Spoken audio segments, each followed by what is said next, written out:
Tayo po'y lumuhod bilang pagbibigay galang sa banal na espiritu sa katauhan ng ating mahal na Apo Conching.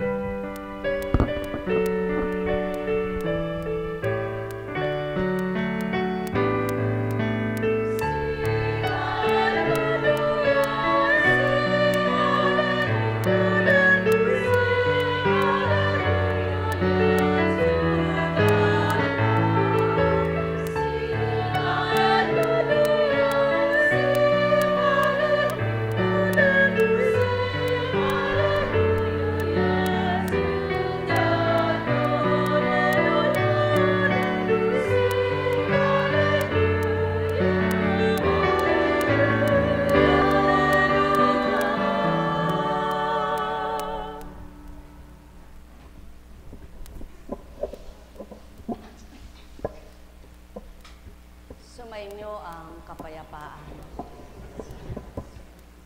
Kay buti ng Ama, kay dakila niya, tapat at wagas ang pagmamahal niya.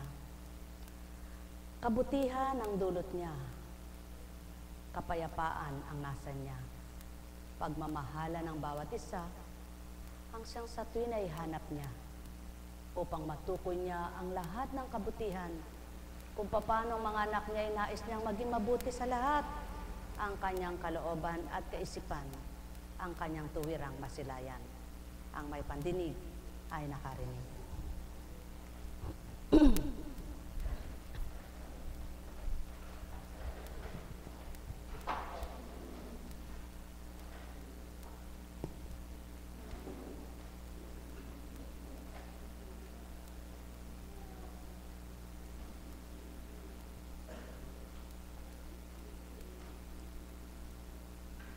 Nang buhayin ng Ama ang kauna-unahang tao sa lupa, yaon ay si Adan. Espiritu niya ang kanyang binuhay. Kapangyarihan niya ang kanyang ginamit, sapagkat sinong taong makapaglililok ng lupa para ito ay hingahan niya at buhayin. Wala nga, maliban ang Amang dakila. Kaya kung yaon ang nasunod at natupad ang kanyang habilin, sino nga ang taong masama? Ngunit nang dahil ang tao'y marupok, tanda ng alabok, napalinlang si Eva na kanyang hinugot sa kanyang tadyang. Sa madaling salita, sa mag-asawa man, may nagpapakatotoo